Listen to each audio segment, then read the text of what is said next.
اس نے کہا آپ کو لکڑی میں ملے؟ ایسی لکڑی تھی، اتنی بڑی تھی؟ کہا وہ تو میں ہی تو بھیجا تھا اللہ کا نام لے کر، اللہ نے آپ تک پہنچا دیا۔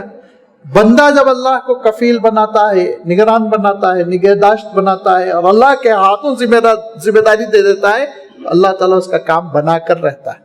اس ایمان کی ضرورت ہے، اس عقیدے کی ضرورت ہے، اس یقین کی ضرورت ہے کہ اگر میں اللہ تعالیٰ کے ہاتھوں اپنی تقدیر دے رہا ہوں، اپنی ذمہ داری دے رہا ہوں، تو انشاءاللہ اللہ تعالیٰ جب کفیل بنے گا تو میرا کام بنا کر رہے گا۔ یہ وہ یقین ہے، جو یقین ہمارے اندر پیدا ہو جاتا ہے تو معاملات بھی ہمارے درست ہو جاتے ہیں، معاملات بھی ٹھیک ٹھاک ہو جاتے ہیں۔ اور جب یہ یقین پیدا ہو جاتا ہے تو پھر وہ احساس ذمہ داری ہمارے اور آپ کے اندر پیدا ہو جاتا ہے کہ میں اللہ کے نام سے یہ کام شروع کیا تھا، میں نے اللہ کا کام لیا تھا، میری دکان کا افتتاح ہو رہا تھا تو ختم قرآن کروایا تھا، اب حرام چیز کیسے کروں گا؟ میں نے اللہ کے نام سے کام شروع کیا، اللہ میرا کفیل ہے، ابھی نقصان ہے، غلہ نہیں آ رہا ہے، انشاءاللہ کامیابی ہوگی، اللہ تعالیٰ دے گا۔ یہ یقین کی کیفیت پیدا ہوتی ہے۔ یہ یقین کی کیفیت جب پیدا ہوتی ہے تو پھر اللہ تعالیٰ کے خزانے سے اللہ تعالیٰ وہ عنایت فرماتا ہے جس کا بندہ تصور بھی نہیں کر سکتا۔ یہ ہے وہ اللہ تعالیٰ کی صفت کفیل، جس کا اللہ تعالیٰ تذکرہ کرتے ہوئے ارشاد فرماتا ہے کہ قد جعلتم اللہ علیکم کفیلا، اپنا ذمہ دار تم اللہ کو بنا رہے ہو۔ پھر بے یقینی کی کیفیت، پھر پریشان، پھر منتشر فکر، پھر تشویش میں۔ کیوں میرے بندے مطمئن ہو جاؤ، میں تمہارا کام بناؤں گا، تم نے مجھے کفیل بنایا نا، میں تمہارا ذمہ دار ہوں۔ احساس ذمہ داری مولا کے اندر جو ہے وہ کسی بندے کے اندر تھوڑی پیدا ہو سکتی ہے۔ لہذا اللہ تعالیٰ ہم سب کو یہ سمجھنے کی، یہ توکل اور یہ یقین کی کیفیت عنایت فرمائے کہ اللہ تعالیٰ منزل مقصود تک ضرور پہنچاتا ہے، اور اللہ تعالیٰ اس کے ساتھ ساتھ اس نام کی برکت سے ہمارے احوال درست فرمائے، ہمارے کام بنا دے۔ وآخر دعوانا ان الحمدللہ رب العالمین۔